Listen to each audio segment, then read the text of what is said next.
I'd like to begin by asking you the following question. In the United States, who do you think is in charge of our government? What name pops into your head? Did you happen to say President Obama? Because if you did, that would be the correct answer. All right, he is our head of government. Let's look at the definition for head of government. The head of government is the person who holds the real power in a government. Besides the President of the United States, a person that's head of government is the King of Saudi Arabia or the Prime Minister of Israel. So remember, the head of government is the person in that government that holds the real power. All right, we have another definition we need to look at, which is chief of state. The chief of state, for the most part, is a ceremonial office. Some of his or her duties are to greet foreign dignitaries and host state dinners. An example of a chief of state that we all pretty much know very well is the Queen of Great Britain, or the Queen of England. Her role as chief of state is to greet foreign dignitaries and then host state dinners. Now, she does have some other duties, but those are some of her main ones. So, for example, if President Obama were to go to Great Britain, she would be the one to greet him. She would be the one to hold the state dinner for him. Look at the third bullet. There are occasions when the title of head of government and the chief of state are held by one person. The King of Saudi Arabia and the President of the United States are head of government and chief of state. So, for example, if the Saudi Arabian king were to come to the United States, President Bush would meet and greet him and then host a state dinner for him. But also, President Obama, being head of government, would represent us with the king. So he has two duties, head of government and chief of state. Do all governments, or do all people, or people in charge, are they both head of government and chief of state? No. For example, in Israel, you have a prime minister, which is head of government, and a president, which is chief of state. So there's two different offices and two different people, one being head of government, prime minister, one being chief of state, president. We'll talk about that when we get into the government, or more about that when we get into the government of Israel. Most governments have three branches. They have the executive branch, which enforces the laws. They have the legislative branch, which makes the laws. And the judicial branch decides that the laws are constitutional. All right, who do you think is in charge, or I should say part of the executive branch in the United States? You have a huge hint right here, head of government. So if we talk about the head of government for the United States, who would be the person in charge of the executive branch? Did you say President Obama? If you did, good job. All right, think back to the previous slide. Who is head of government for Saudi Arabia? Did you say the king? Excellent, because you are correct. All right, let's look at the legislative branch. In the United States, the legislative branch is Congress. We know them, as I said, as Congress. The legislative branch makes the laws. In Israel, the legislative branch is called Parliament. So in Israel, it's the Parliament that makes the laws. If we go back to the previous slide and think about Saudi Arabia, who makes the laws in Saudi Arabia? Did you say the king? All right, excellent. Now, the job of the judicial branch decides if laws are constitutional. In the United States, that would be the job of the Supreme Court. In Saudi Arabia, that doesn't hold so true because the king pretty much makes those decisions.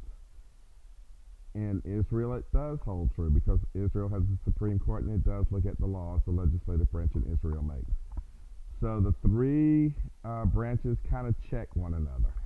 One can't be really any more powerful than the other, except in Saudi Arabia. That's a little bit different.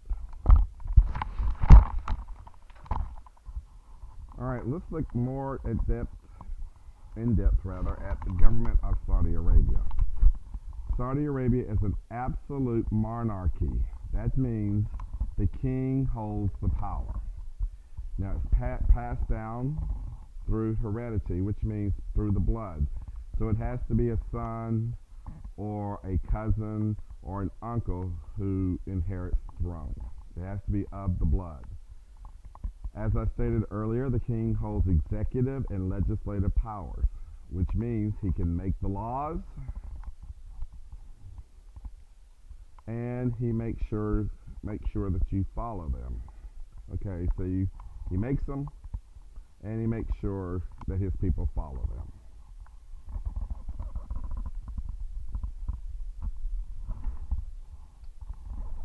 Hold on, I'm going to the next slide. Now, the king is not alone in Saudi Arabia making all the decisions. He has people to help him make decisions. For example, he has the Consultative Council, which acts very similar to a legislature. This group is appointed by the king. It's set up similar to a legislature. Notice I said similar. It may suggest laws to the king, but cannot make final decisions on laws. Whose job is it to create the laws in Saudi Arabia? The king, yes, because the king makes the final decisions. So even though they have a legislature, its job is really just to suggest. It doesn't get to make them. That's the king's job.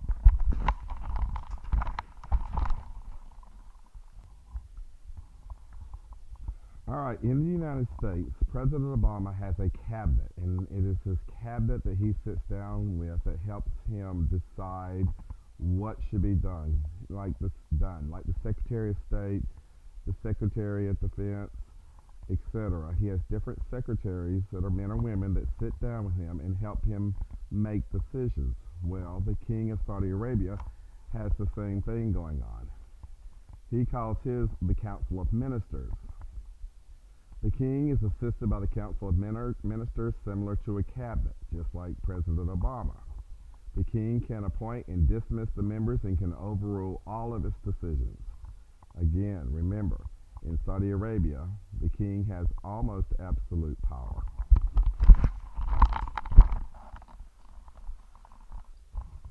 All right, Saudi Arabia also has a judicial system. Court rules are interpreted by Sharia law according to the Quran. Now, Sharia law is a little different from the laws we follow in the United States. In some ways, it's a little stricter. You have less wiggle room. It's based on religious law, so it can be a little tougher. Judges are called qadi, which make decisions based on the Islamic laws. There are no jurors. In the United States, you have the right to have your peers judge you as a jury. Saudi Arabia, that doesn't happen. The king can overrule any judgments. Wow.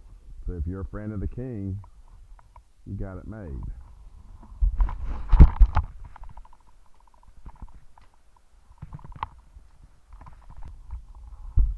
All right, citizen rights and personal freedoms in Saudi Arabia.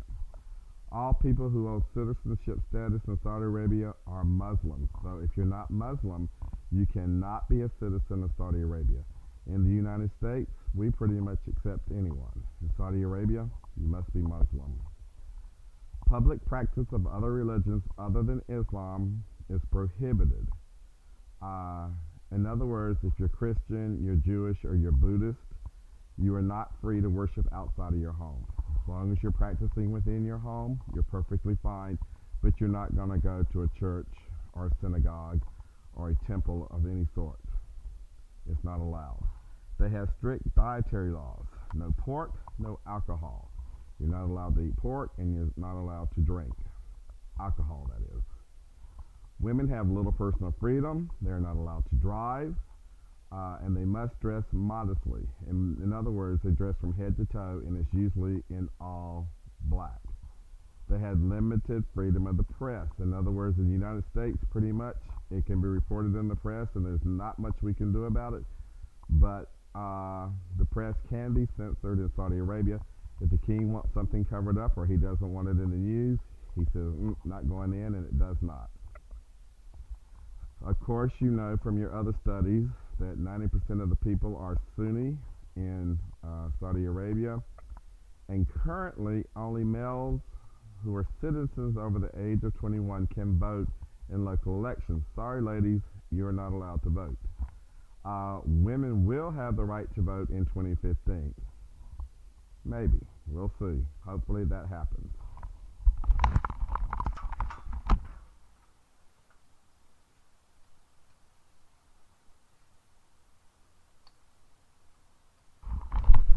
All right. The power distribution for Saudi Arabia is unitary. Yes, you have to know that.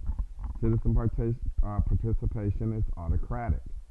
Let's walk back to distribution of power. Unitary. It is unitary because the king holds the power. He does not share it. And because it's not shared in any way, he is the one holding the power. It has to be unitary. So distribution of power is unitary. Citizen participation. The king does not allow anyone really to vote for anything of real power. So he holds all the power. He does all the ruling. One person. Therefore, citizen participation must be autocratic. Sharia law restricts individual freedoms. You're going to find out that the kids in your research that you're going to be doing later on, or your peers in Saudi Arabia, don't have the freedoms that you do. The things that you take for granted and do, they're not allowed. Male citizens are the only ones who can vote at this point in time. Again, it'll be 2015 before women are allowed to vote.